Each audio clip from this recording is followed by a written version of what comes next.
गुरुवारी नव्याने स्थापन झालेल्या देवेंद्र फडणवीस सरकारमध्ये एकनाथ शिंदे यांनी उपमुख्यमंत्री पदाची शपथ घेतली।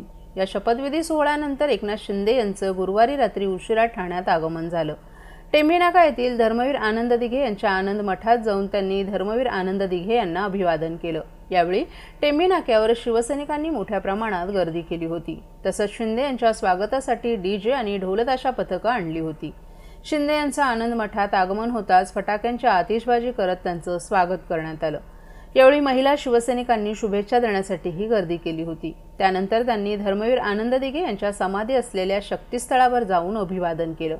यावेळी खासदार डॉ. श्रीकांत शिंदे, खासदार नरेश म्हस्के, आमदार प्रताप सरनाईक, माजी आमदार रवींद्र फाटक, महिला आघाडीच्या जिल्हाप्रमुख मीनाक्षी शिंदे आणि इतर मान्यवरांनी यावेळी मोठ्या संख्येने उपस्थित होते। तसंच डॉ. बाबासाहेब आंबेडकर यांच्या 68व्या महापरिनिर्वाण दिनानिमित्त उपमुख्यमंत्री एकनाथ शिंदे यांनी ठाण्यातील कोर्ट नाका येथील भारतरत्न डॉ. बाबासाहेब आंबेडकर यांच्या पूर्णाकृती पुतळ्याला पुष्पहार अर्पण करून विनम्र अभिवादन केलं। यावेळी खासदार नरेश म्हस्के, आमदार प्रताप सरनाईक, माजी आमदार रवींद्र फाटक, सुनील खांबे, गणेश कांबळे आदीही उपस्थित होते।